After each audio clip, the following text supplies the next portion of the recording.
I will extol thee, O Lord. I will bless your holy name. Every day I will praise your name forever and ever. Yeshua is greatly to be praised. His greatness is unsearchable on the earth. We will speak the glory to his name. Yes, We will Lord. speak the honor to his name. Yes. We will speak the meekness to his name. We will be in abundance of his great goodness, and we will be in abundance of his great love. So we give you all the glory and all the praise.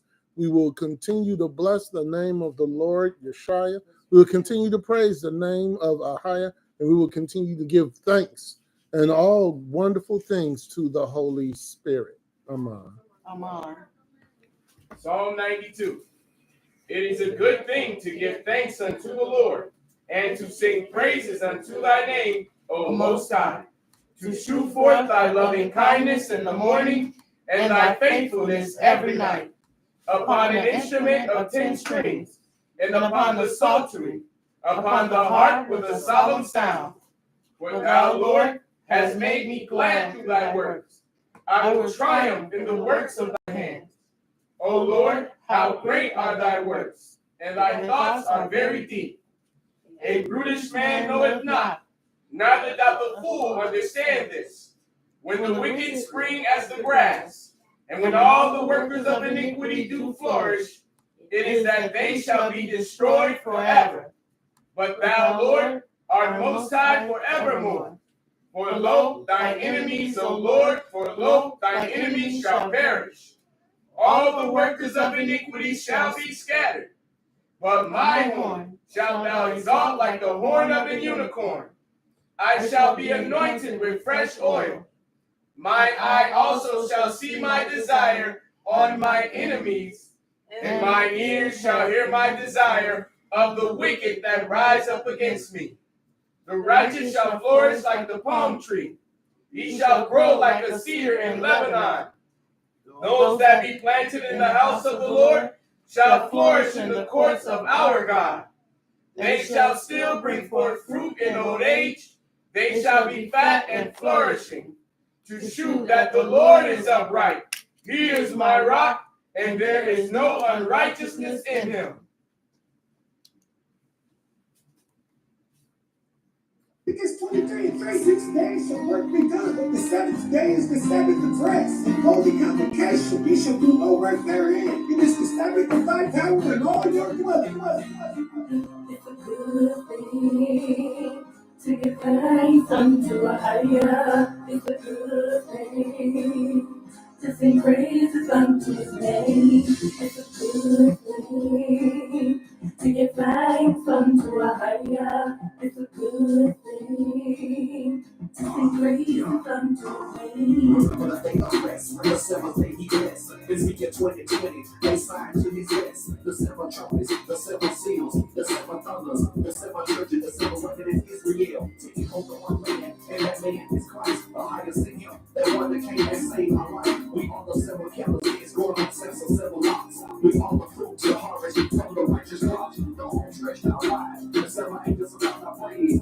And the blood of Yeshua to the ancient of days, giving a testimony that comes the Ruach Kadesh. I pray that I hide hearing. Father, on my head, take the time not to praise you. I love you, worship you in spirit and truth. I want to keep your Sabbath. It's all my dwelling in spirit and truth. On earth as a demon in heaven.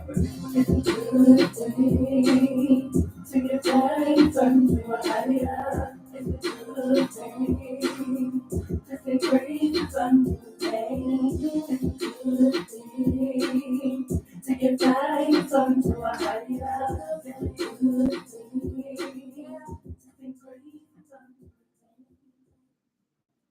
Shema Yasharala Ahaya. Alahaya now Ahaya Akkad. Hear, O Israel, the Lord our God is one Lord. Shema Yasharala Ahaya. Alahaya now Ahaya Akkad. Hear, O Israel, the Lord our God is one Lord. Shema Yasharala Ahaya. Alahaya now Ahaya Akkad. Hear, O Israel, the Lord our God is one Lord. Restore unto me the joy of thy salvation, and uphold me with thy free spirit. So we give all the glory and praise to Ahaya, Ashar, Ahaya, Ishaya, our Lord and Savior, and the Holy Spirit. Peace to all the 12 tribes who are scattered throughout the four corners of the earth. And shalom to those sons of the blood lineage of Israel, but because they keep the law, statutes, and the commandments, according to Isaiah 44:5, they have the surname of Israel. So tonight, we're going to talk on Joab. Joab was a very interesting individual, to say the least. So we're going to learn some things on Joab. What was his weaknesses? What was his strengths? Next week's lesson, we're going to do something a little different. We're going to do a couple. We're going to do a couple from the Bible. Okay, so that's what we're going to do next week. But we're going to talk Joab tonight. We always start with 1 Corinthians chapter 10, verse 6. Now, these things are examples to the intent we should not lust after evil things as they also lusted. That's to say the least when it comes to Joab. And you know, the interesting thing is that David had a dysfunctional family. They were very dysfunctional. And when we make that statement, we always would think with David and his children. And yes, David and his children were dysfunctional, to say the least. But what about David's cousins? What about them? They were just as dysfunctional as he was, as we're going to see tonight. So when it comes to Joab, of course, probably everybody already knows, the Bible says that he was the son of, there's a lot of dysfunction in his family. It was a lot. I mean, the whole thing is just jacked up. So when the Bible says the son of Zeruiah, it's different because typically when the Bible says the son of the son of anybody, it's talking about the father. Well, in Joab's case, it's speaking of the mother. It's rare, but there's, I think, two other people where it says the son of, and it's their mother. It's the mother, not the father. And Joab was one of them. So yes, Joab was David's nephew. Right?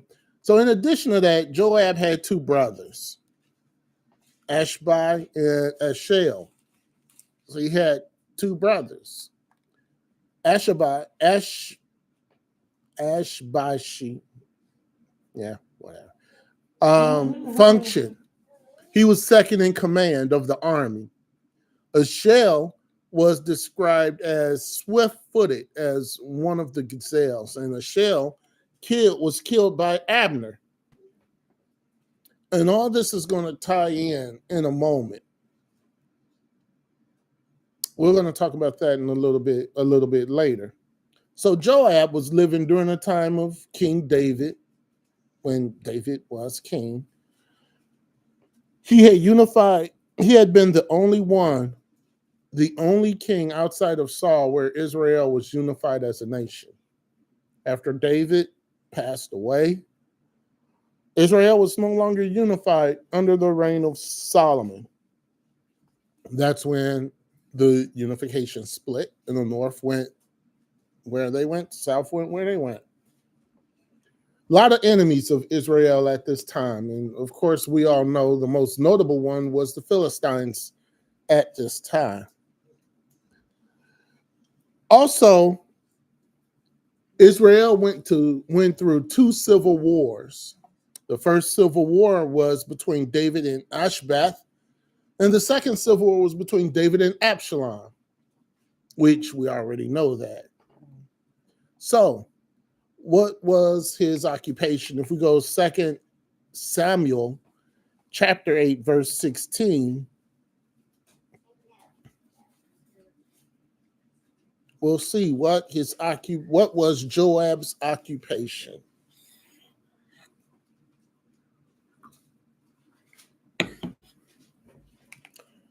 2 Samuel 8 and 16. 2 Samuel chapter 8, verse 16. And Joab, the son of Zeruiah, was over the host, and Jehoshaphat, the son of Ahilud, was recorded. All right, so Joab was over the host. I mean, he was over the army. Now, in the Bible, there's not a recording of him ever losing a battle. In fact, he never lost. He always won. Joab was the commander over David's army, and he was a soldier. There was nothing pretty about Joab. He was a soldier, and a soldier back then was a soldier, not like today. But he was a soldier. He led the army. He led them into battle, and he was a very good strategist when it came to before the battle started. So he was very good at strategy. He also served as David's advisor, and he gave him counsel. And as we're going to see, sometimes that counsel was unsolicited. Joab was very, very brash, very, very open. But if you really go through and study David's family, most of them were like that. Let's go over to 2 Samuel chapter 3, verse 39. And let's see what David said about these sons. 2 Samuel chapter 3, we're reading verse 39. 2 Samuel chapter 3, verse 39. And I am this day weak, though and these men, the sons of Zeruiah, be too hard for me. The Lord shall reward the doer of evil according to his wickedness. All right. So David is saying that these men, they're too hard for me, and that has to be something. But we have to understand something about David. Even though he was a king and even though he was a fighter, David was a little weak. And he admitted that the sons of Joab and his brothers, they intimidated him. So imagine somebody intimidating David. These were Joab and his brothers. Joab was a warrior through and through. His brothers were warriors through and through. He was fierce. And the army was very loyal to him. Very loyal. And Joab was David's Nephew. nephew. Yeah. He was loyal. But the thing is that when you think of a soldier, I really don't know who to compare him to. Kind of like Genghis Khan without the manipulation. That's not a good comp. I'll think about a good comp for Joab. Let's talk about the weaknesses of Joab. First of all, one of the weaknesses is that he liked to shed blood. And he was not quick to make peace. And he was not quick to forgive. He loved to shed blood. All right, we're going to see that. We're going to go over to 2 Samuel chapter 3. Well, you should be in 2 Samuel 3. We're going to go down to verses 26 to 32.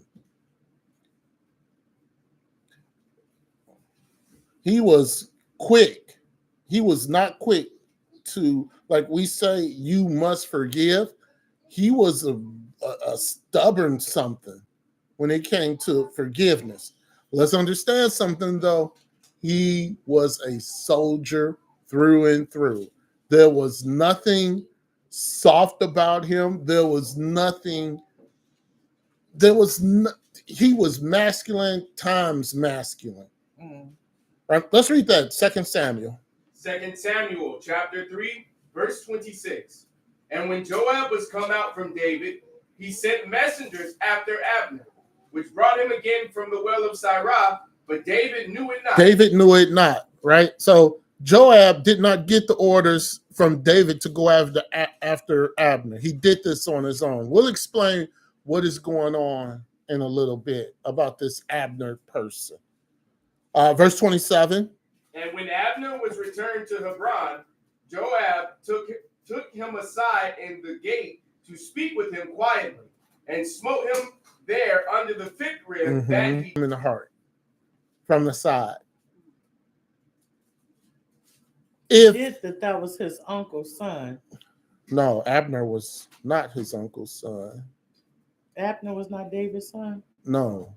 Abner was a general over. Oh, yeah, that's right. That's right. Yeah. So Abner died in a similar manner to Joab's brother Ashel. Abner killed Joab's brother Ashel in the same way, but the difference is that Abner was doing it out of self-defense. This is not self-defense. That's right. Abner was defending himself. If you read in chapter 2, it'll tell you that he was defending himself. Joab, it was flat out murder for revenge. That's what that was, right? So it's interesting. He said, okay, you killed my brother, so I'm going to kill you. He was unforgivable.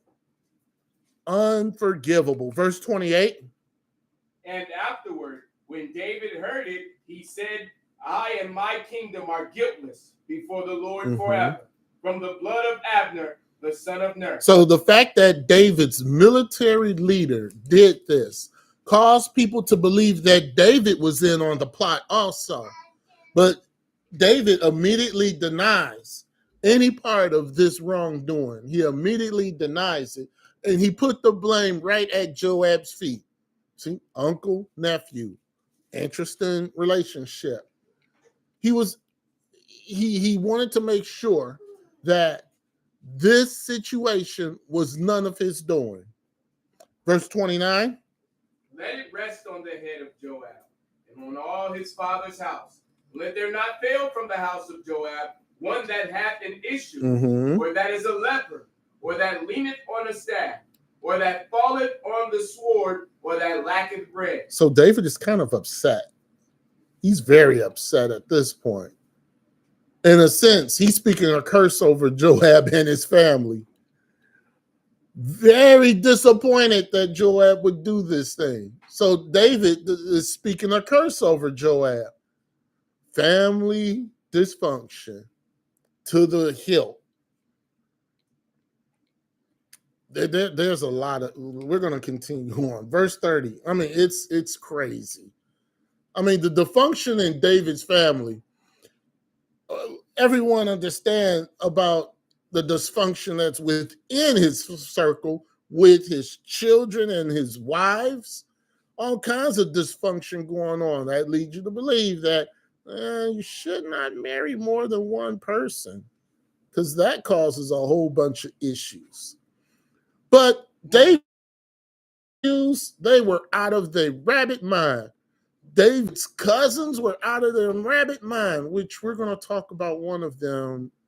You know, it's not going to be a while, but we're going to talk about one of them too. Oh, it was something else. It was something else. And, you know, Yeshua loved David. Next verse. So Joab and Abishai, his brothers, slew Abner, because he had slain their brother Asahel at Gibeon in the battle. Verse 31. And David said to Joab and to all the people that were with him, rend your clothes and gird you with sackcloth and mourn before Abner. King David himself followed the bier. So here's the thing. David is king. Joab kills Abner. Now, Joab has to mourn for Abner. If he didn't, you do not, under any circumstances, do anything against what has decreed. Joab knew this. And you better believe that he did not say, David, I'm not. Anything that anything that the king spoke, you want to or not, you had to do it. That's right. So King David is showing Abner the utmost respect. Verse 32. And they buried Abner in Hebron. And the king lifted up his voice and wept at the grave of Abner. And all the people wept. So this just tells us that David was truly sorry about the death of Abner. And that he gave Abner his word, but Joab decided to break that word. So Abner was buried in honor. David then says to Joab and to all the people that were with him, tear your clothes, put on sackcloth. David followed the briar. They buried him. Abner at Hebron. David lifted up his voice and wept. Abner was the commander of Israel's army under Ishabeth. Remember, there were two civil wars. Ishabeth versus David and Absalom versus David. So Abner was the commander under Ishabeth's army. So that's where Abner comes into play. Still an Israelite. Where did we read that at? We read that in something. In the Bible. No, we read it in one of the books. Josephus. David called him to make peace, but Joab wanted to murder him. Because at this point, David had won. And David was going to reconcile and bring the kingdom together, but Joab's like, no, this fool killed my brother, so I'm going to kill him. So it's clear that David did not want Joab's motives. Joab did a lot. We're going to see he did a lot. It was a surprise that he was able to live on some of the things that he did. So Abner kills his brother Shel. Then Joab didn't seem to care that it was in self-defense. Abner was very powerful and influential also. So think of this for a second. Put your mindset in the mind of Joab. Civil War is over. Abner, even though they lost, was a very good commander. David, because Joab knew David had a soft streak, David or maybe Abner would be made second in command to Joab. He couldn't have that. He couldn't have rivals. Like I said, Joab was a soldier through and through. He could not have rivals. So as one general to another, I'm not going to have you around too much more. So he killed him. This shows Joab's propensity to ignore orders or ignore things that should be done. And that's not good. That's very bad to ignore what is being said. When the war was over, Joab should have extended an olive branch, attempted to unify the people, but he practiced revenge. He wanted revenge. That was Joab's form of diplomacy, revenge. He lacked any type of subtlety whatsoever. Like I said earlier, he was a soldier's soldier. Either fall in line or be killed. That's how his mentality was. But Joab wasn't done with bloodshedding. Let's go to 2 Samuel chapter 20 and read verses 9 and 10.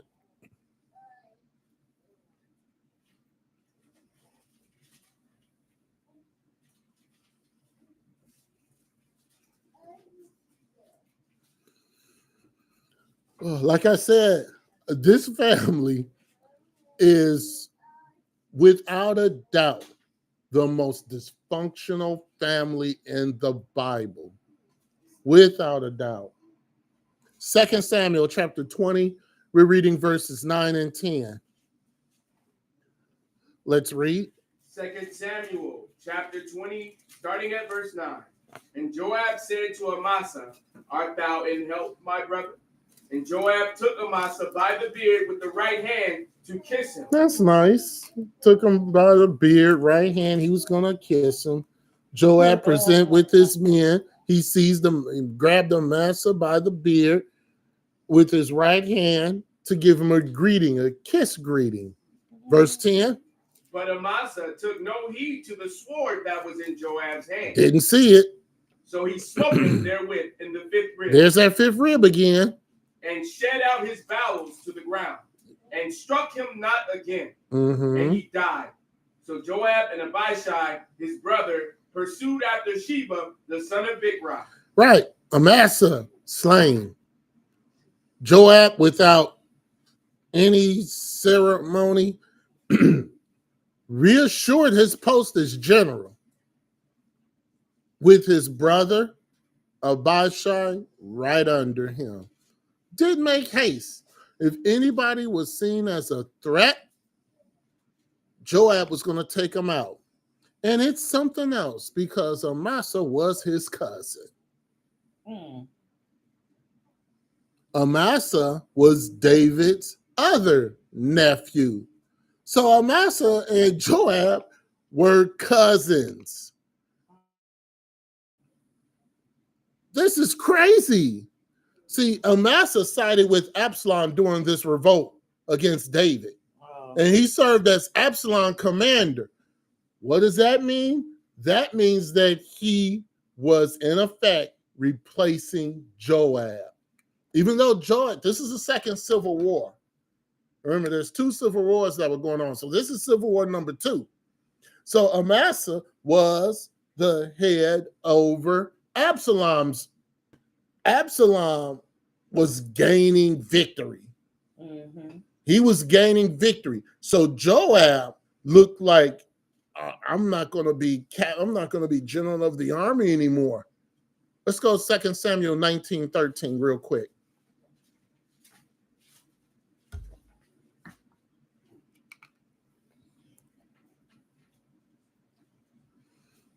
Second Samuel chapter 19, verse 13. And say ye to Amasa, art thou not of my bone and of my flesh? God do so to me, and more also, if thou be not captain of the host before me continually in the room of Joab. Now, I know we're jumping around, but just bear with me for a moment. There's a reason why I'm doing this. David was about to appoint Amasa commander of the host. Why in the world would he do that? Because Amasa was leading a rebellion with Absalom against David. But David thought it saw fit to announce Amasa as commander of the host.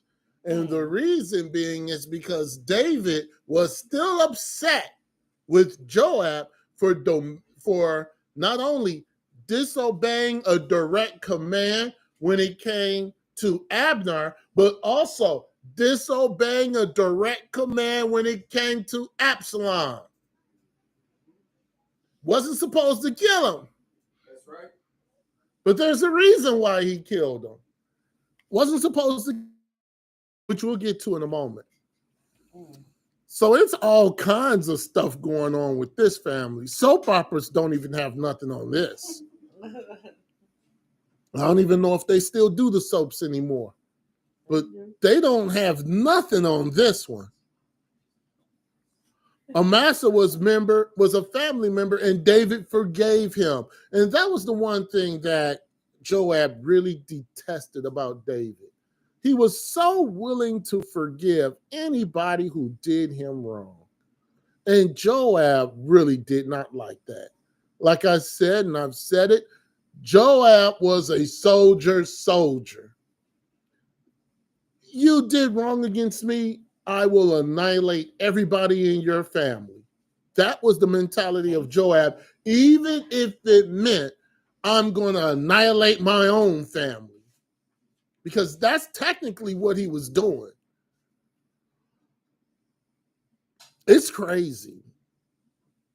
David forgave him, and David was going to make him captain of the host, Lord, or commander of the host. And Joab was like, no. So I'm going to greet him just, because he's my cousin. But you know what? I'm aiming for that fifth rib, which is where your heart is. Right? Perhaps this was a move to try to bring about some unity between these fighting groups. But Joab did not see it like that. Joab was very ambitious, and sometimes ambition can lead you astray. He wanted to retain his power. So rather than going away softly in the night, he turned to what he do best, violence. Pretending to offer peace. Joab smote Amasa. Amasa unaware killed him. Violent, dishonorable. That's who Joab was. Very violent. He had a mean streak. You got to be careful. Anger streaks. They can get you in a world of trouble. Joab was very clear in his mind about what was right and what was wrong and what he wanted to do. And that's what it was about. Joab was a very selfish individual. It was about what's right in his mind. Doesn't matter what everybody else says. Everybody else can say, hey, this is the right way to do it. Joab says, no, it's my way or the highway. It's my way or the fifth rib. Right. For him, murder was acceptable. But remember, Joab was a soldier. That's what they did. They murdered. And as long as he felt that it was murder for a good cause, he was going to do it. But remember what we have said about numerous people. Sometimes your weakness is also your strength. We're going to see something. What was another weakness of Joab? Well, of course, it was disobedience. That's only obvious. But once again, we're going to see a weakness that's a strength. Joab was very loyal to David. And it didn't mean, but that doesn't mean that he obeyed him all the time. He was very loyal to David, but he did not obey David all the time. When David's instructions disagree with his better judgment, he considered himself justified by disobeying. He's saying, well, that doesn't make sense, David, so I'm going to do what makes sense to me. Even though you're king, you're my uncle, but I don't care. It doesn't make sense. And the most famous example, as we all know, is the killing of Absalom. Famous one. David said, don't kill him. Absalom killed him. But let's really look at that for a second. Let's go 2 Samuel chapter 18, verse 15.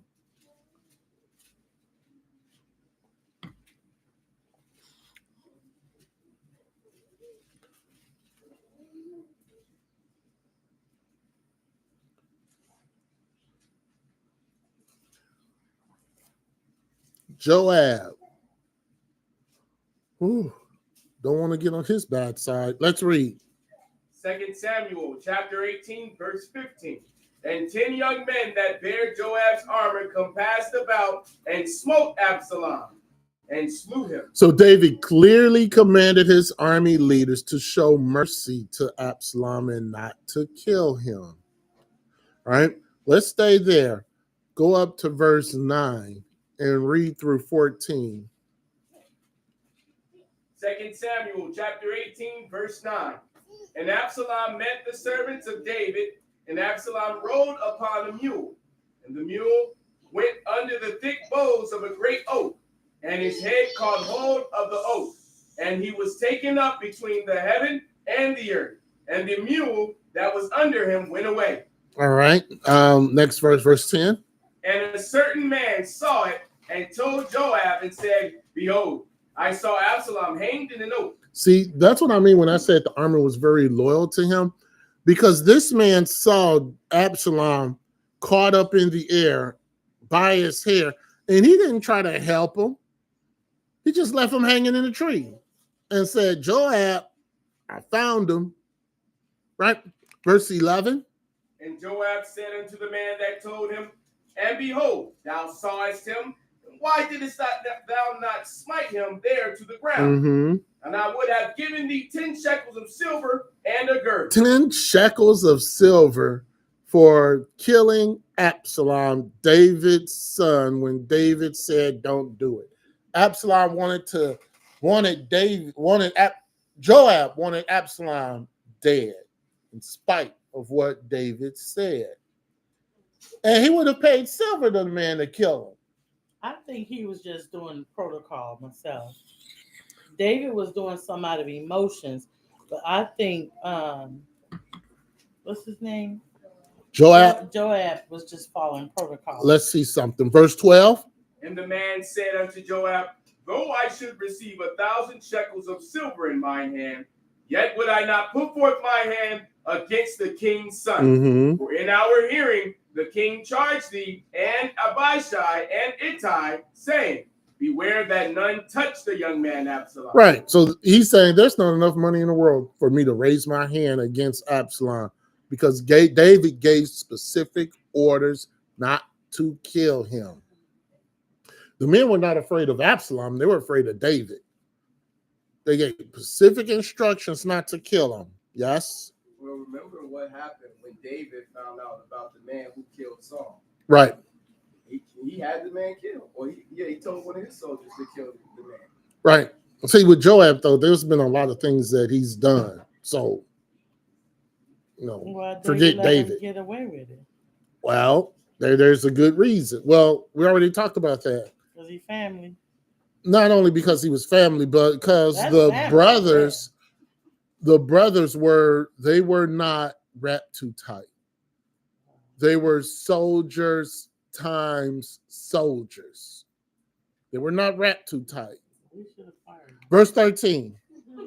Otherwise, I should have wrought falsehood against mine own life, for there is no matter hid from the king, and thou thyself wouldst have set thyself against me. Right. So despite David's instructions for mercy, Joab would not give Absalom another chance to work his deceptions. What's going to give him another chance for that? Right. Next verse. Then said Joab, I may not tarry thus with thee. And he took 3 darts in his hand and thrust them through the heart of Absalom while he was yet alive in the midst of the oak. Right. So he didn't go for the 5th rib this time, probably because Absalom was moving all around and trying to get down. Joab killed Absalom while Joab's armor bearers struck him to make sure that he was dead. So we know this action, Joab disobeyed David. Explicit order. Absalom was hopelessly hanging from a tree.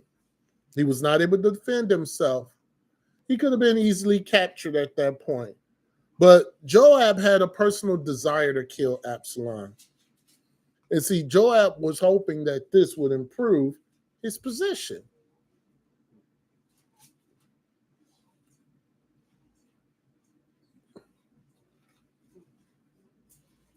So, which one is correct? David's gentle methods or Joab's swift justice?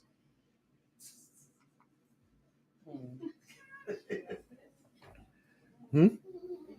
Yeah, I'm asking. David's softness, Joab's quick justice, David's softness, David's softness, Joab.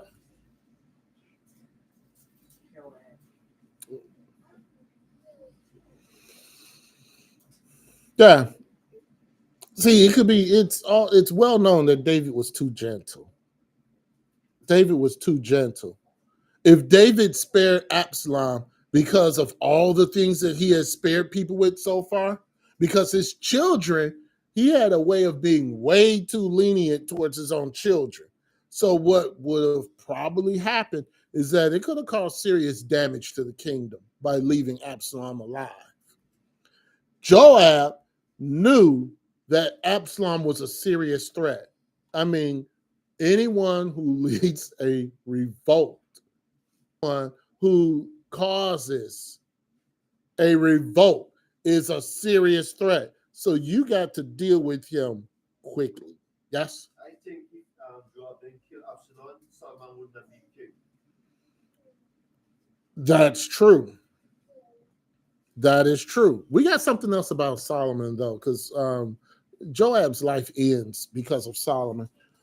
But the thing is that if Absalom was to be left alive, Solomon may not have been king. In fact, Solomon may have been dead. Just looking at the pattern of this family, take everybody out. Anybody that threatens anything, take them out. And Solomon would have been a threat to Absalom. So take them all out. But in the end, it doesn't matter what methods are better. Joab had a clear command from a God-anointed king not to violate, and he violated. So Joab should have obeyed without any question. Doesn't matter who's right, doesn't matter who's wrong. Joab should have obeyed, and Joab should have followed authority. That's what should have happened. But it didn't happen. Even though anybody with a sense in their brain would know that if Absalom was left alive, David could be dead. Anybody who sided with David could be dead. It would have been a problem.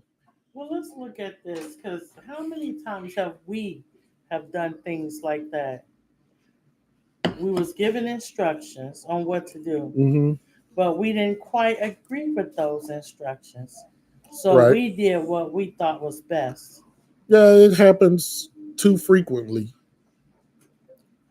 But there's a problem when that happens. It is.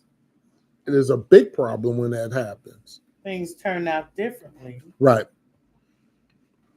Right. Now, because of Absalom's death, the kingdom just went on. Nothing you can do about that. Joab was still in charge because Joab was basically taking out anybody who would seem to be a threat. Another weakness, he was betrayed by 5 through 7.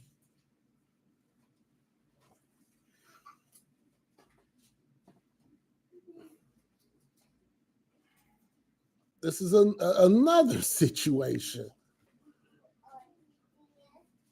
1 Kings 1, 5 through 7.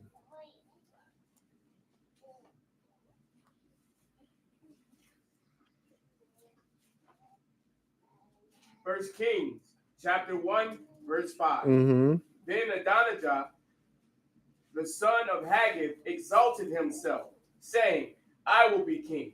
And he prepared him chariots and horsemen and 50 men to run before him. So you see that right there in verse 5, Adonijah, the son of Haggith, that's his mother. We all know that David was his father. So that's his mother, right? Very few times where it's list the son of someone and it's a mother. But this was the mother, right? Because David had multiple wives. So Adonijah was the fourth son of David. Now, at this point, Adonijah is the oldest living son because the rest of them are dead. So he thought that he was in line to be king because he was the oldest son. And protocol would say the oldest son would be the next in line for the throne, right? Verse 6. And his father had not displeased him at any time in saying, Mhm. Why hast thou done so? And he also was a very goodly man, and his mother bare him after Absalom. Right. So it says, and his father had not displeased him. You know what that means? That's saying that David never disciplined him. Never disciplined him. And this is what happened when you don't discipline these little crumb snatchers. These little crumb snatchers grow up and they become Absalom, Adonijah, Solomon. David did not discipline his children. That's a problem. He didn't discipline them. At any time saying, why hast thou done so? That meaning that David never, not one time said, son, why'd you do that? Why'd you do that? Not one time did David say that. So this is why he's dealing with the stuff that he's dealing with. Verse 7.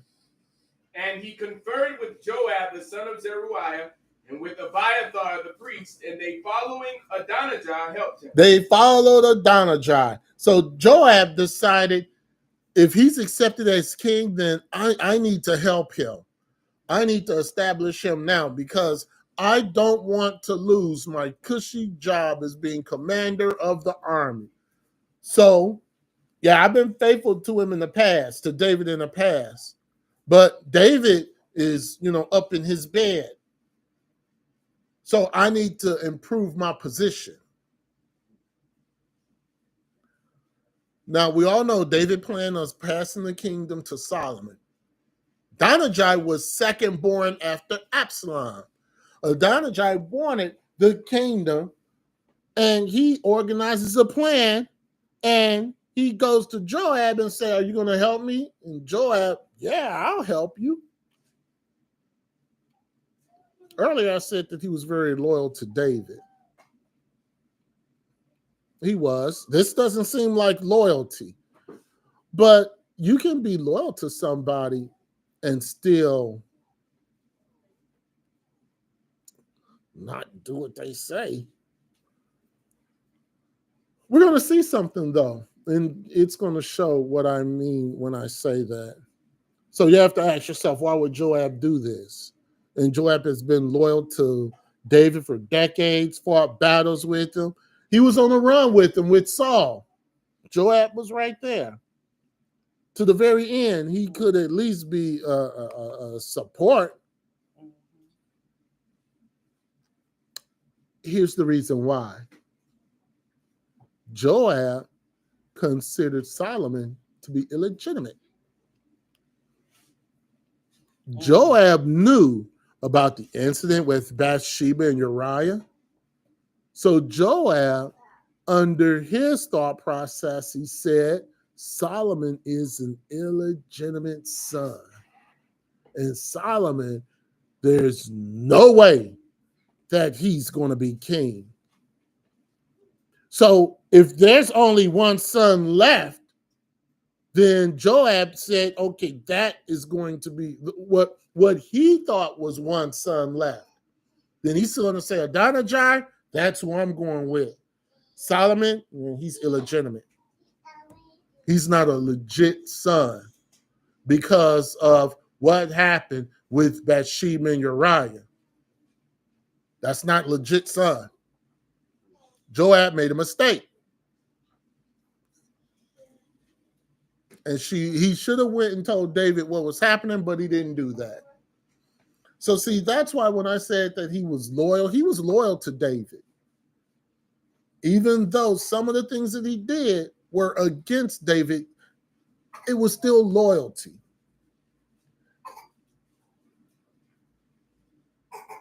Now, if he would have went to David, he could have saved Adonijah's life before everything just went tumbling down.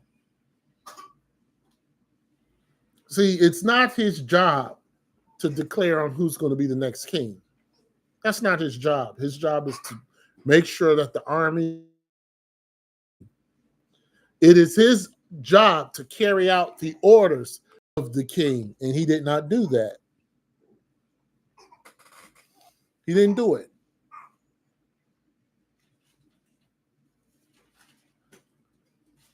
This betrayal just shows one of Joab's reoccurring faults. Joab continually did what he thought was best, regardless of the orders. Whatever was best, don't matter. Solomon is an illegitimate son. He's not proper. He was not raised proper. Adonijah, Absalom, Ammon even. They were raised proper. This one was not raised. So there's no way that he should be king. Joab routinely did this, regardless. But that's pride. But do you think it's strange that, or do we have an understanding why Yeshua made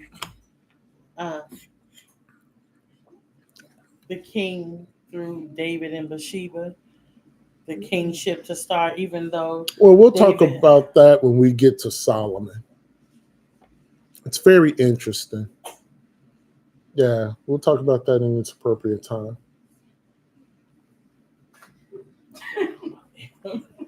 Because there's something there's something to what you're saying, but we're going to really hit on it when we talk about Solomon, on why that happened. So with Joab, this is a form of pride. Joab wasn't the boss. He was not king. He was under the authority of a king. And this is what happens when we are under authority of whoever it is. We're under authority of the government. We're under the authority of police. We're under the authority. Doesn't matter who we are under the authority with. It doesn't even matter if we don't agree. When it comes to Yeshua, you are to show proper respect. And that's why a lot of people are in the positions that they're in right now, because they don't show the proper respect. We know that government is what it is. We know that the police are what it is. Sheriff's department is what it is.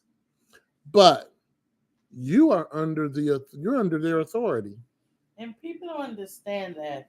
And that's why, when you get pulled over and they ask you for your ID, I don't have to give you ID. And you just, like, come on, dude. Like, well, technically you don't.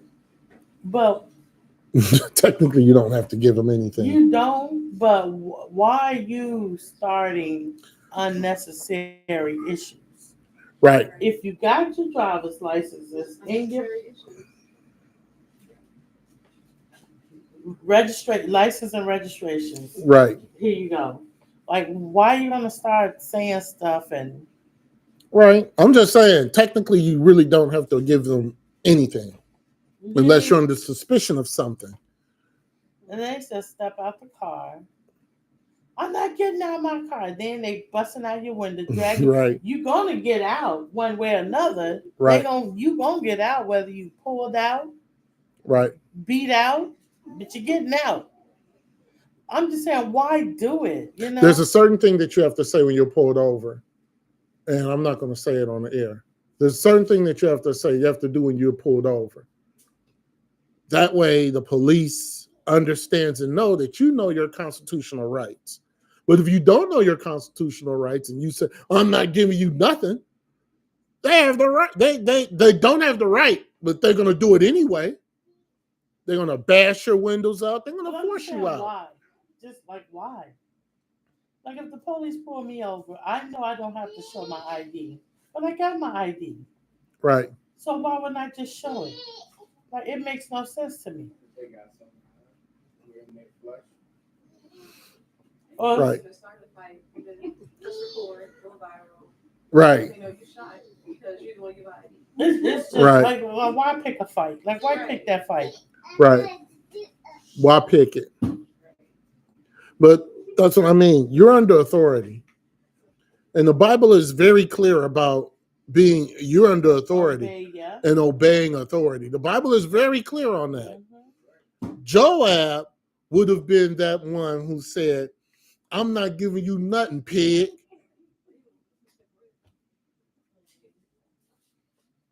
What are you going to do about that, pig? You have knots upside his head. Like it just don't make sense. Like why do it?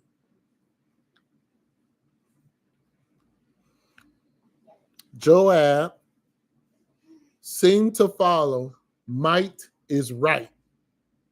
Fight is right. But you got to remember, he's a warrior. He's a very powerful warrior. Also, what really makes Joab a very formidable threat is because he's a deep thinker also. A lot of soldiers are stupid. He's not by any stretch of the imagination stupid. Why you say that? So that makes him, and we're going to see, that makes him an even more formidable. A lot of times his plans and his counsel, as we're going to see, is very good. Very good. But he still should submit himself to authority. And a lot of people don't want to do that. A lot of people talk about authority. They say very different things when in fact they're doing exactly what the Bible says not to do. So if you know somebody like that, tell them stop it. Stop it. Because you're going against the Bible. What about that? What about Joab's strengths? He could fight. No, that's not a strength. We already know he can fight. His strength. See, the weakness is a strength. And one strength that he had is he was loyal to David, thick and thin. Now, it's interesting because he disobeyed David on so many occasions. Killing Amasa, killing Abner, killing Absalom, supporting Adonijah. But we have to look at it on the other hand. Joab fought at David's side for many, many years under many, many wars. And if you look at the things that he did, it was loyalty to David. Because if he had not done what he did, there's no telling what the kingdom would have been like. On several occasions, he was rebelling against David. When other people were rebelling against David, Joab was by his side. Many occasions. Saul, Absalom are the two biggest examples. But the Philistines, Joab was right there with him. Yes? Oh.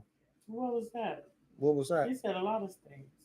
I was gonna say how to do like how the video show like he loyal to David. Mm-hmm. Like like for example, what happened with Absalom. If he wouldn't have killed him, then David could have been killed or Saul. So was he loyal to David or was he loyal to the throne? He was loyal to David. Because if he was loyal to the throne at that point, Absalom was winning. So if he was loyal to the throne, he would have went over to Absalom. Yeah. David, there was something that he said to David when they came back to the kingdom.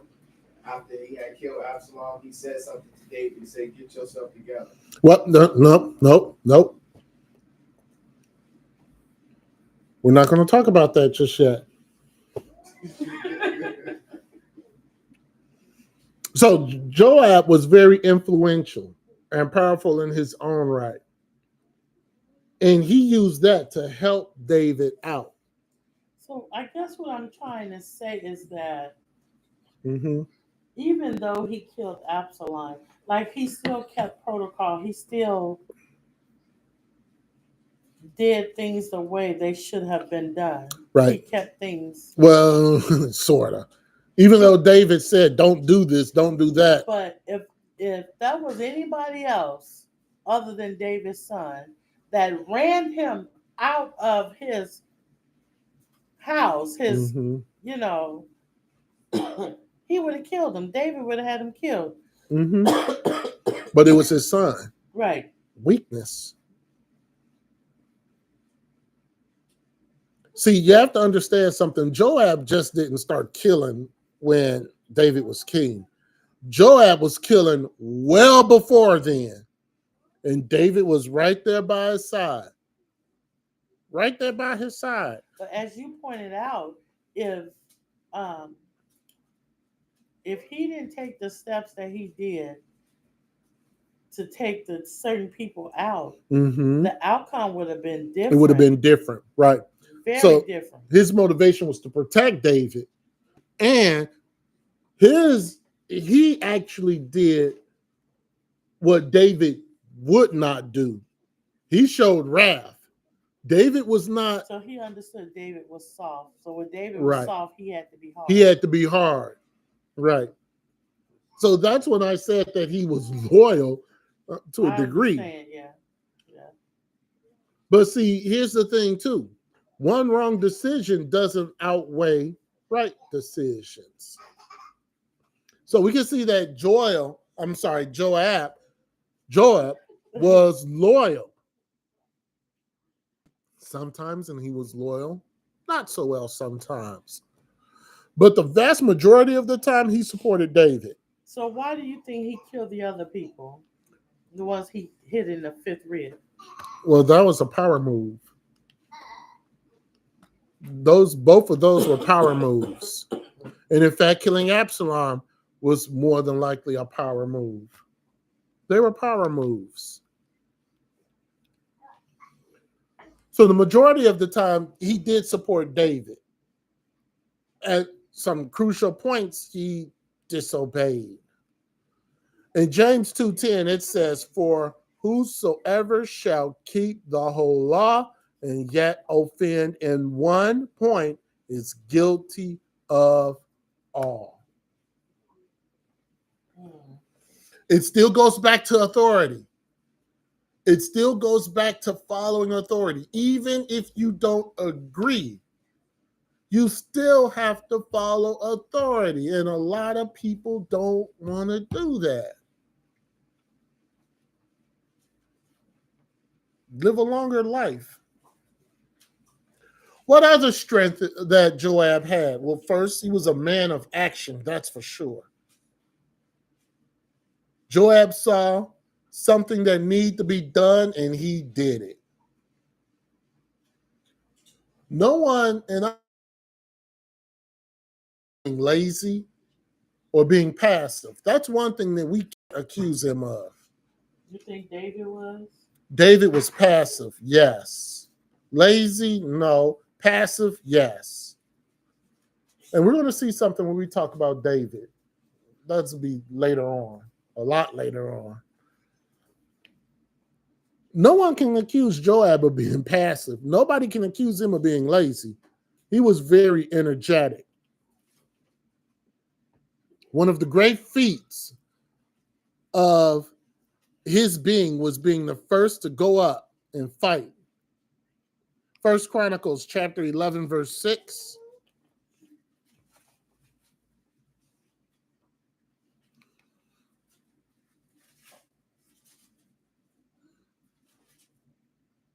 So when it came to Joab, when it came to battle, a lot of people, if they were in the position he was in, they would just sit back. Not Joab. He was always there to fight. Let's read First Chronicles 11. First Chronicles chapter 11, verse 6. And David said, whosoever smiteth the Jebusites first shall be chief and captain. Mm-hmm. So Joab, the son of Zeruiah, went first up and was chief. There you are. He said, whoever goes up against these Jebusites first, be captain and chief of my army. And he went up there and he was first.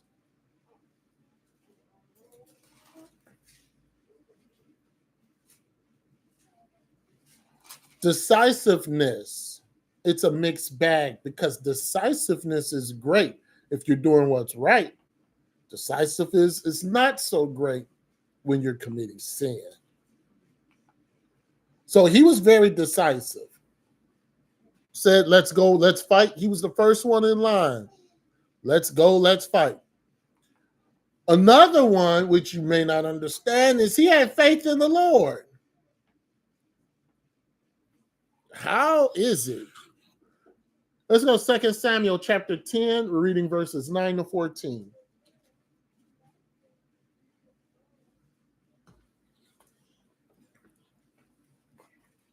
Second Samuel chapter 10, reading verses 9 to 14.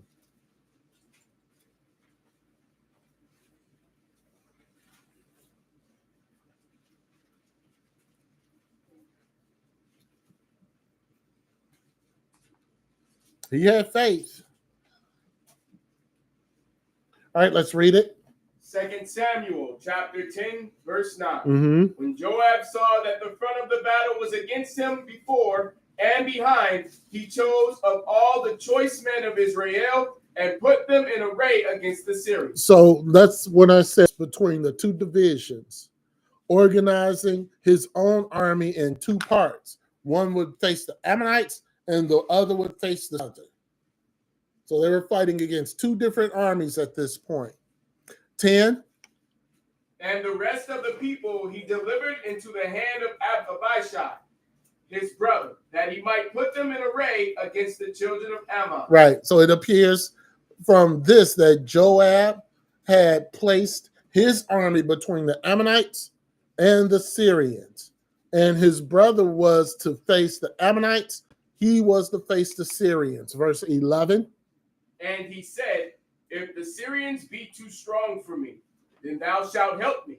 But if the children of Ammon be too strong for thee, then I will come and help thee. Right. So that perceived that Joab's forces, if they're giving way or if anyone is giving way, they both agreed to help each other out. Verse 12. Be of good courage, and let us play the men for our people, and for the cities of our God. And the Lord do that which seemeth him good. Right. So this army of David had been in battle before. It wasn't the first battle that they had. They had numerous battles. They were brave, and they knew the fate of the nation depended on them. So they were not running away. Joab calls on the help of the Lord in battle. Right there. They were brave men, and they are going to do their best. Brave men. 13. And Joab drew nigh, and the people that were with him, unto the battle against the Syrians, and they fled before him. They fled before them. So the attack happened, not against both parts at once, but Joab threw the weight of his forces against the stronger division of the enemy. Abishai watched and held in check the Ammonites. Right? Verse 14. And when the children of Ammon saw that the Syrians were fled, Then fled they also before Abishai, and entered into the city. So Joab returned from the children of Ammon and came to Jerusalem. So they were no longer boastful when their hired soldiers ran. They ran back into their city for safety. The Ammonites refused a friendship from David, so they had to pay for it. They were not only lost to the war, but they also lost their self-respect in the process. So Joab was really against it. Army surrounded, but Joab did not panic. He's a soldier. He didn't run. Instead, he made a plan and he expressed faith in Yeshua. So you notice that in the scripture, Joab did not demand for Yeshua to give them victory. He realized that Yeshua may give them victory, may not give them victory. In either case, Yeshua is still Yeshua, and it would not hurt Joab's faith. He didn't demand for victory in the scriptures. He didn't demand it at all.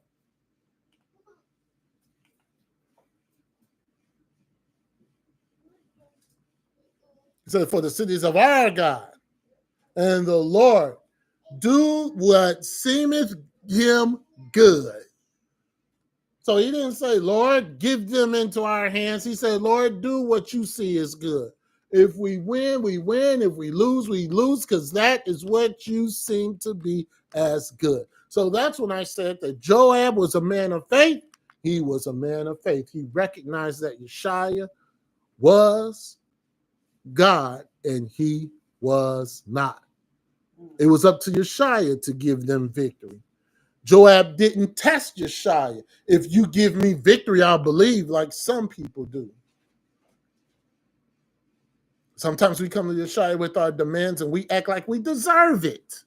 We deserve to what he asks for. We deserve that Yeshua intervene on our behalf. But an important aspect of faith is believing that Yeshua is going to do it whether he does it or not. His ways are higher than our ways. He does not guarantee to do what we think is good and what we think is right. But he will always do what is good in his time. So Joab's faith is a good model for us, that we should recognize Yeshua as being in control and trust him, and he's going to do whatever it is that he's going to do.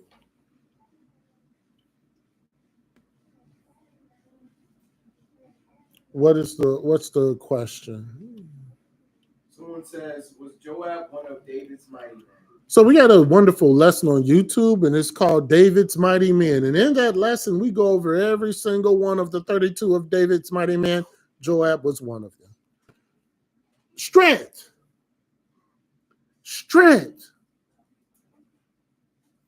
We can all say that Joab had strength. Joab was bold. Let's go 2 Samuel chapter 10, verse 12.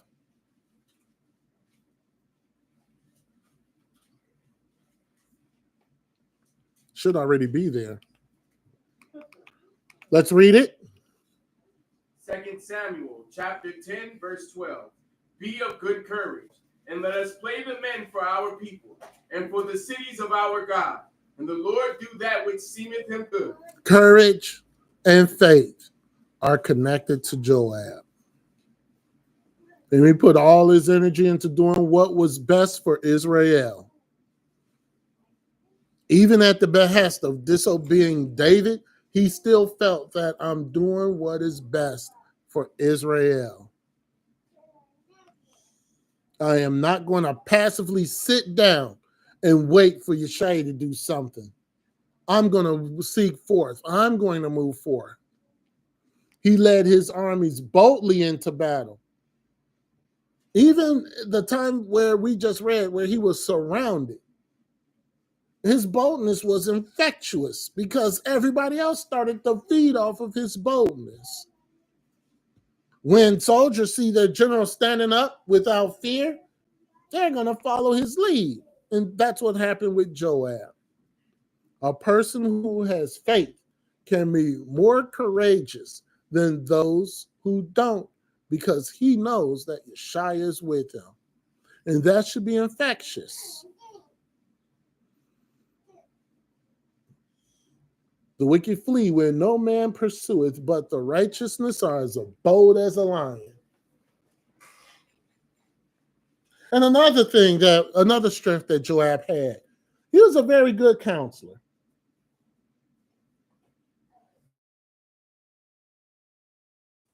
He was a very good counselor. Let's go 2 Samuel chapter, and we're reading verses 1 through 8.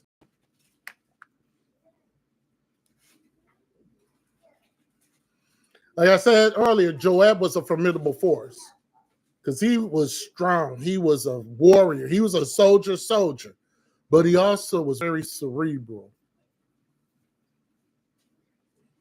And those two are anyone who's the enemy of a person like that.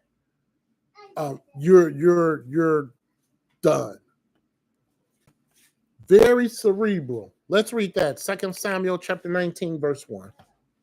2 Samuel chapter 19, verse 1. And it was told Joab, behold, the king weepeth and mourneth for Absalom. Mm-hmm.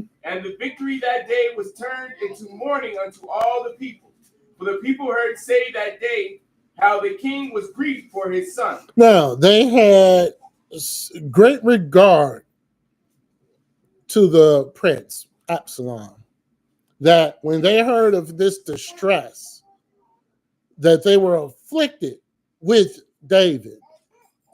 Instead of triumphing and saying, yes, we won, they were in deep lamentations. This didn't go so well. Verse 3. And the people gat them by stealth that day into the city, Mm-hmm. as people being ashamed steal away when they flee in battle. See, this is because of David. David's grief. His soldiers return from battle, and they're not rejoicing because they won. It was almost as if they were humiliated because they lost, because they won. This is a sad, that's not a good place to be. That's not how you want your army to operate. You just got a huge victory, and you see your king crying and whining like a little wimp. You cannot fathom what is going on in their mind. So because they see their king crying and whining and all that, then after a tremendous battle and they were victorious, instead of celebrating the victory, they're acting like as if they were crushed. And there are people who are saying, why are we doing this? Why are we doing this?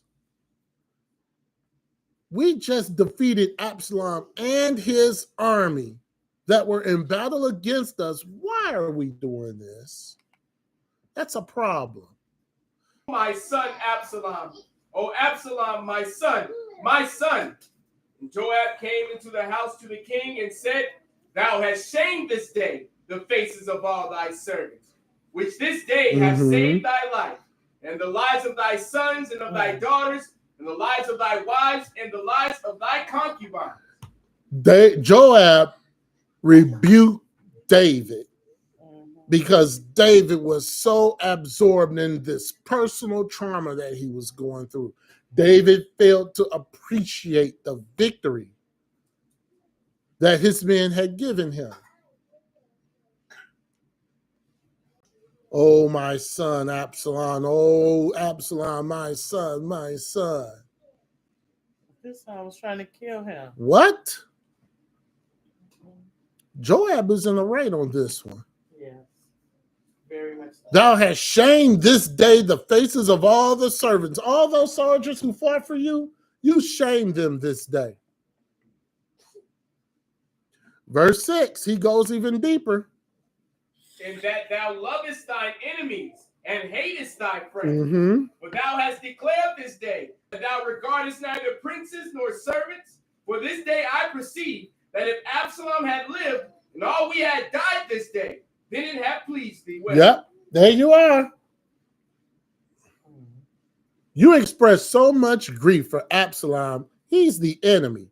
He rebelled against you.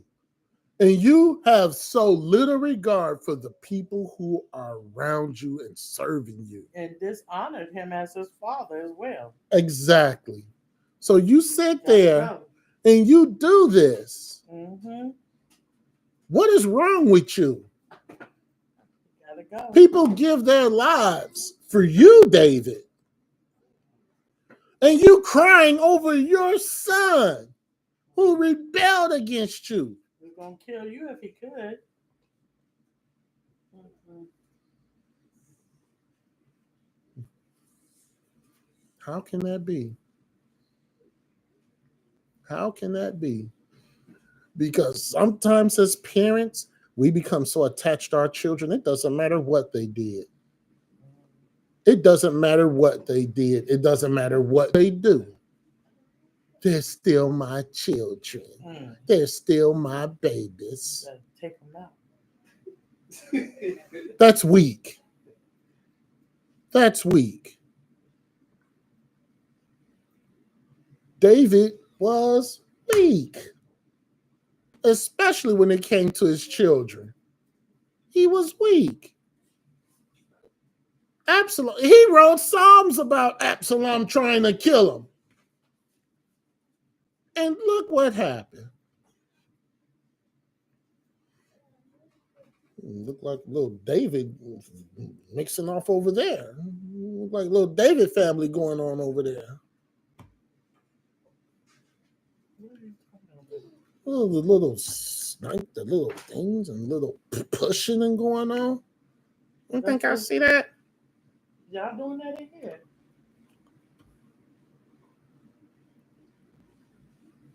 Because if I see it, that's going to be the end of that. We're not dealing with that Talking anymore. backward and forth and all. Okay, keep it up. We can show you all better than we can tell you. Verse 7.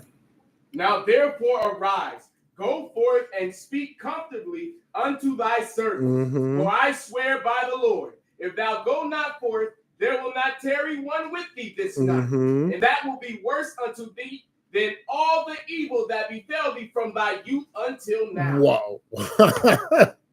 Joab's talking to the king like this. But it's true. Go and speak to the men now. Go and speak to the men now. Because they're the ones who put their lives up for you. Go and speak to the men now. Don't sit up here and wallow and cry. Now, it could be that Joab is covering up his own disobedience. I mean, I'm not saying that's what's going on, but let's understand something. He did kill Absalom. I don't feel like he's covering it up. He told him right. Now, I didn't say that. That's not what I said. What I said is that it could be, right? He said, no, you can't sit up there and let this whole army perish, because if you do, they're going to come against you. They're going to come against you. Now it's not the time to feel sad about your grieving dead son. Now it's not the time for that. Who tried to take the kingdom from you, by the way. I mean, even if he was going to do that, he could have did that in private by himself. Right. So Joab is basically saying, David, I'm glad he's dead. I can't tell you how glad I am he's dead. Joab had no compassion for David. He was shaming David. Would you have rather the entire army die and Absalom live? Would you rather have that, David? That's pretty much what he's saying. Because Absalom was not going to stop. He proved that he was not going to stop. He was not going to stop. Oh, no, no, no. He wasn't going to stop till David was dead. He wasn't going to stop. Verse 8. Then the king and sat in the gate. And they told unto all the people, saying, Behold, the king doth sit in the gate. Mm-hmm. And all the people came before the king, for Israel had fled every man to his tent. So Joab showed some discernment here. He showed a very sharp eye, and he understood this situation. This situation could have been very bad for Israel. You don't want the soldiers of your army to feel like you are weak or that you love the enemy more than you love them. Oh man. David's army would have deserted him. Yeah, lose situation. And see, Joab had a lot of things going on, but this is also part of that loyalty. Because Joab could have said, hey, army, look at your king right now. Look at your king right now. I wouldn't have done that. In fact, I was the man who killed him. But look at your king right now. Do you want to fight with him or do you want to fight with me? And what do you think they would have did? They would have fought with Joab, and Joab could have took the kingdom from David right then and there. And there's nothing David would have been able to do about that. Nothing. But Joab spoke boldly to the king. Notice David didn't ask for his advice. Joab gave it. At one point, you would think David was kind of upset with Joab for killing Absalom. I didn't know he was. But Joab is not afraid. There's one thing about Joab. There's no fear in this man at all yet. He wasn't nervous about going to David. He didn't even care how David was going to respond. But he needed to speak up. His words strong? Yes, his words were strong. He says, you love those who hate you, and you hate those who love you. So Joab didn't miss words. Like it or not, David needed to hear this. And sometimes we need to hear certain things. We may not like it. We may not agree with it. It may just come out and just sting. But sometimes we need a little rebuking. Put us back in our right mind. That's why people don't talk to me. But that's okay. I talk to you all the time. Yeah, you do. I couldn't at first, though. I used to go. Oh, yeah. I used to go to the pastor's. Yeah, you go. I'm going to Sharon Duncan because I can't. You too much. That's okay, though. I still haven't changed. Yeah, I was a wimp. I'm not a wimp no more. No, you're not a wimp no more. Thank God. You can't deal with no wimp. But that's just it. See, David failed to react and encourage the people because it was a bad situation. And he failed to react and encourage the people. Instead, he went crying and like a little wimp. Oh, Absalom, my son, Absalom. Oh, you tried to kill me. Oh, but I love you. What? You tried to kill my army and everybody in Israel, but I love you. Ran him off his throne. Have him on the run. I forgot how long he was on the run. I think 2-3 years. I forgot how long he was on the run. Man, but you on the run from your son. I would have went home and whooped his butt. There's about 4 or 5 psalms that talk about this. And you come back, the army is feeling victorious, and you are crying. Why he just didn't whoop Thus, his butt? making the army cry. No, it was well past that point. He should have did that when he was a youth. I would have did. It never stopped. Yeah. I would have whooped his butt. I didn't care how old he was. I would have whooped his butt and sent him to his room. Yeah, well, David didn't do it to none of them. Come on, sent him to his room. Yeah. That really would have ticked Joab off. Yes. I was gonna say maybe Joab killed Absalom because before he came back, he burned Joab's crops. I didn't mention that little tidbit, but that could be. Yeah.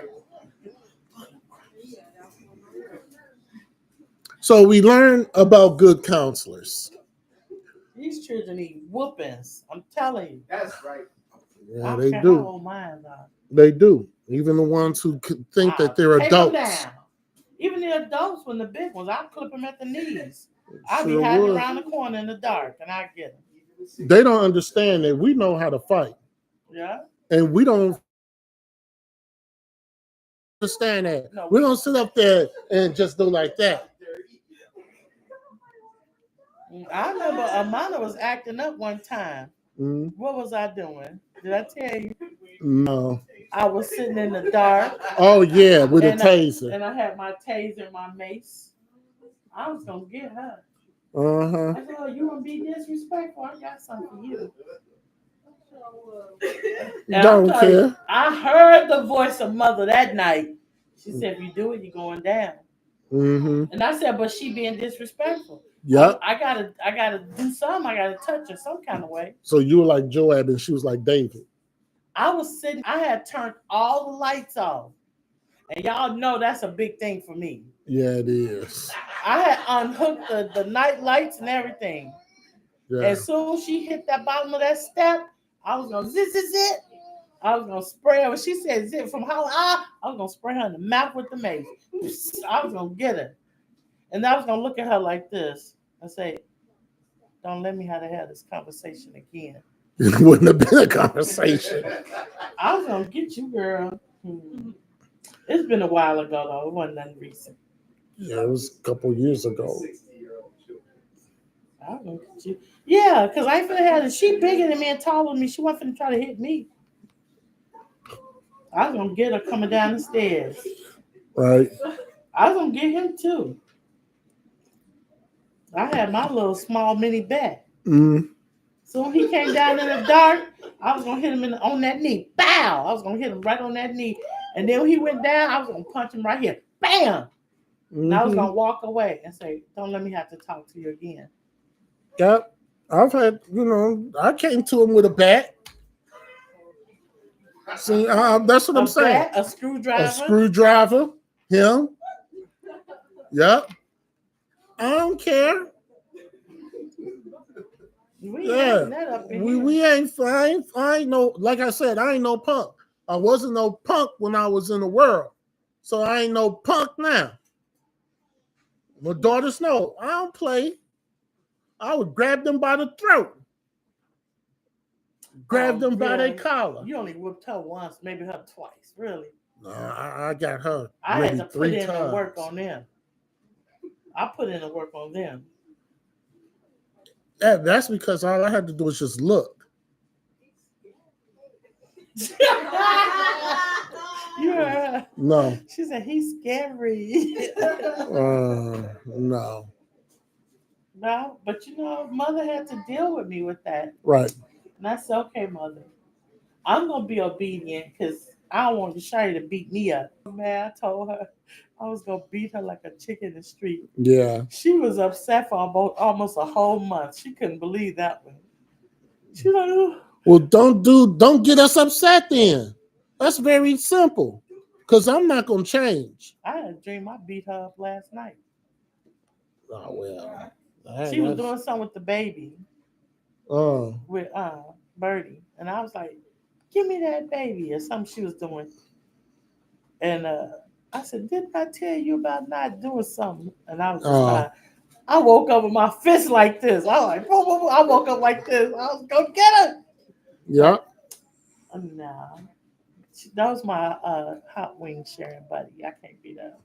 Right. We're gonna go to 2 Samuel chapter 24. So Joab was a very good counselor. Did you tell her? And counselors don't always wait for the opportune moment. No, they don't. A good counselor don't beat around the bush. Yeah. Don't speak in vague terms. You must have been You be clear and you be forthright. Excuse me. I don't have time to beat around the bush. Get to the point. If you don't like it, take it up with the Lord. Let's read 2 Samuel chapter 24, verses 2 through 4. Let's read that. 2 Samuel chapter 24, starting at verse 2. For the king said to Joab, the captain of the host, which was with him, go now through all the tribes of Israel, from Dan even to Beersheba, and number ye the people, that I may know the number of the people. Okay. All right. David tells Joab, go number the people, right? Verse 3. Now the Lord thy God add unto the people how many soever they be, 100-fold, and that the eyes of my Lord the king may see it. But why doth my Lord the king delight in this thing? Right. Even a man like Joab know that that's wrong. Even he knew that was wrong. And he warned him, don't go through with it. Verse 4. Notwithstanding, the king's word prevailed against Joab and against the captains of the host. And Joab and the captains of the host went out from the presence of the king to number the people of Israel. Now, all the time that Joab was disobedient, the one time where he was definitely in the right if he was to disobey, because Yeshua said, don't do it. Joab protested, overruled by David. See, sometimes, he went with what David said, overruled with what David said. David says, do a census. The strength of David was not in how many men he could muster for war. His strength should have been in the Lord. That's why Yeshua did not want him to number the people. Because if you number the people, then you say, well, I have 300 men for war. I have 300,000 men for war. When Yeshua is saying, don't number the people because I am the one who's giving you victory in the first place.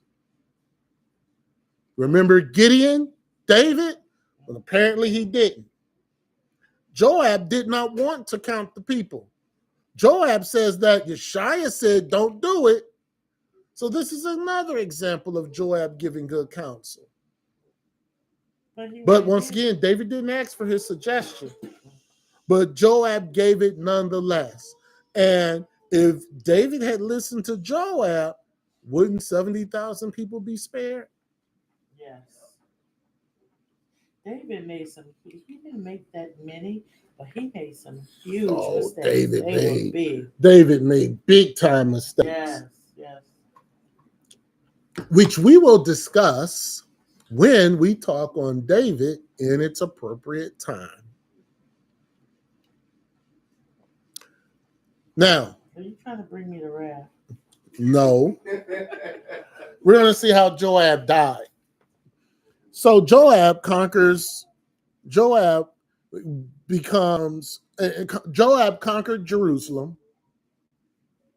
when Jerusalem was not under the man of boldness and a man of initiative. But let's see something. We're going to go 1 Kings chapter 2. We're reading verses 5 and 6.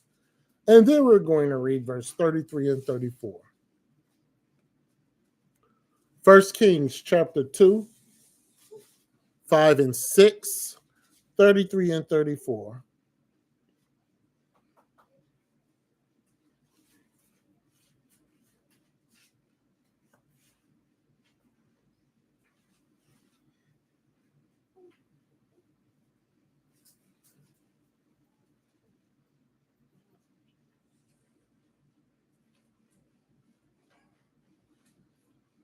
First Kings chapter 2, verse 5.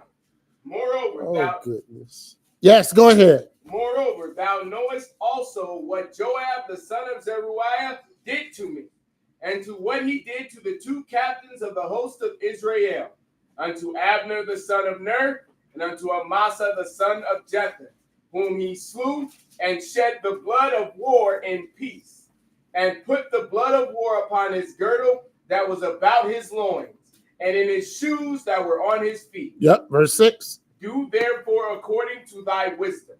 Let not his hoar head go down to the grave in peace. It's time to kill him. That was Solomon. Skip down to verse 33 and read 33 and 34. Their blood shall therefore return upon the head of Joab, and upon the head of his seed forever. But upon David, and upon his seed, and upon his house, and upon his throne, shall there be peace forever from the Lord. So the killing of Joab would not be murder. The killing is punishment for the sins that Joab committed. No sin goes unpunished. The killing is justified, but it's justified in the eyes of Yeshaya. That is something else. There will be no curse coming from this. Verse 34. So Benaiah the son of Jehoiada went up and fell upon him and slew him, and he was buried in his own house in the wilderness. So Benaiah was an executioner. He was Solomon's executioner. And he killed, just like Solomon told him. And they buried Joab in the garden of his own house. So what lesson can we learn from that? In Matthew 26:52, it says, Then said Yeshaya unto him, Put up again thy sword into his place, for all they that take the sword shall perish with the sword.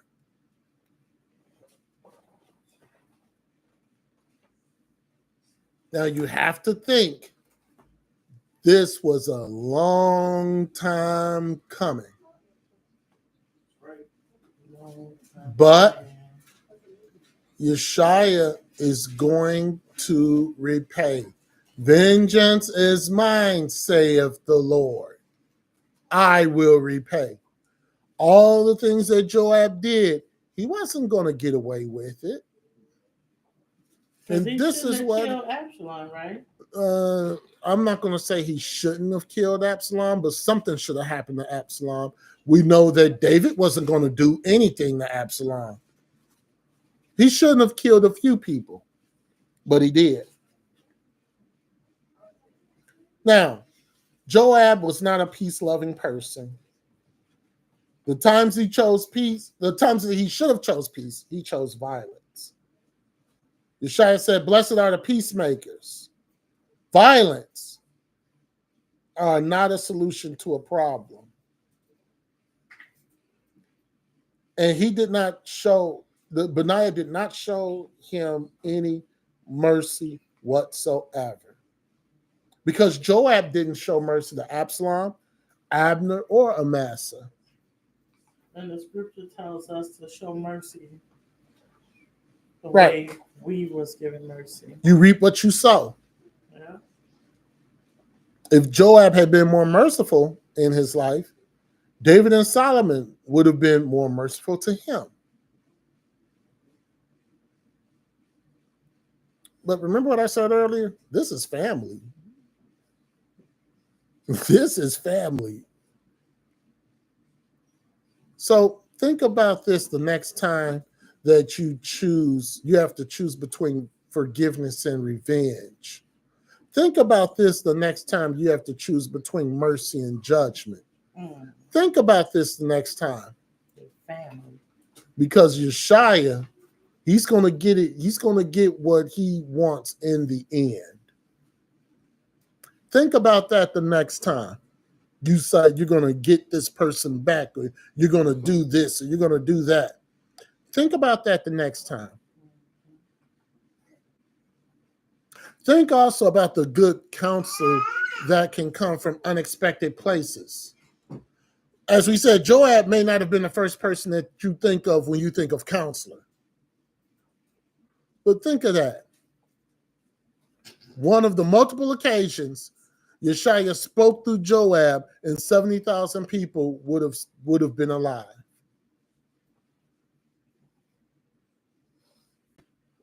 Think of wisdom that comes from different places. Moses got wisdom from his father-in-law. Mm-hmm. Gamaliel said that no one man should perish for one man should perish for a whole nation. Gamaliel did not realize what he was saying.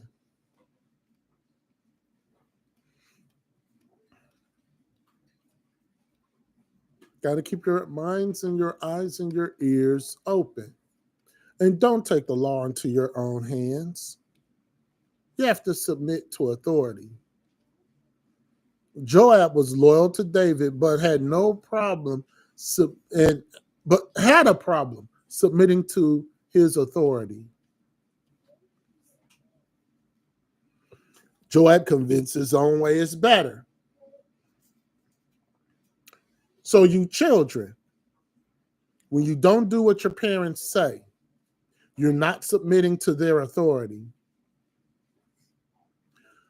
Joab ended up getting killed because of that. That's right. You all may be next. That's right. That's right. Because what are you children dealing with? Pride. Disobedient. Pride and disobedience. Because if your parents tell you to do something and you don't do it, or you do it your own way, Yeshua is not too pleased with that. Oh, and Satan will come. Just because you think you're children, Satan will come. And for you adults, same thing goes for you too. If there's authority that is placed over you, then you need to respect that authority. Doesn't matter how old you are. Yeshua established a chain of command, and it's for a reason. If we did what we wanted to, Yeshua would not be so pleased with us. Oh, no way. And Yeshua would send whomever to come and attack us. No, not that person. So the reason he puts places and people in authority is not because those people are smarter or they're wiser. It's because they are leaders. And that is what makes everything orderly. So when you have someone who is not following the leadership, then that one has to go. Period. There has to be order. And Joab, mixed bag. Sometimes there was order, but most of the time there was not. Right. So hopefully we learned something about Joab, because he was something else. Okay. All right. Live stream 1 p.m. Eastern Standard Time tomorrow. Later on today. Yeah, later on today. You're right. Any questions here on the chat?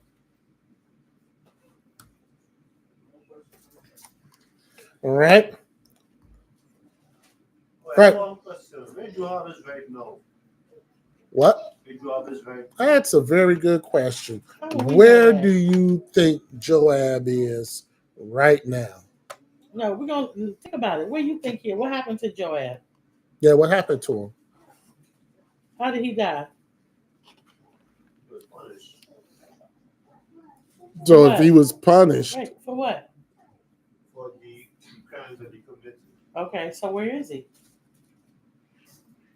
In hell. He's sure ain't in Abraham's bosom. You think he gonna do all that and Yeshua killed him and he was gonna go to Abraham's bosom? Mm-hmm. No, he's in hell. It don't work like that. Wow. It does not work like that. Even the good that he did, still. Doesn't matter. In the book of Ezekiel, it talks about that. Doesn't matter all the good that you did. You do one thing bad, all the good is gone. Not one speck of sin. Right. Not one. Right. So Joab, yes, right now, unfortunately, he's burning in hell because he was murdered. He was not murdered, he was killed. But Yeshaya authorized the killing. Where we get that people are burning in hell? Because the Bible talks about burning in hell. It talks about an everlasting flame of fire. I thought he said gnashing of teeth. Yeah, you're going to be gnashing of teeth while you're burning in hell. But you're in a jail cell. I thought you was in a jail cell in What? hell. Who you been watching? You ain't in no jail in hell, you know. It's different levels. You're in the cell. You're not in no cell. Yes, you are. Let's just not go there. How about that one? He's not messing. All right, join us live stream 1 p.m. Kwam Yashala. Kwam Yashala.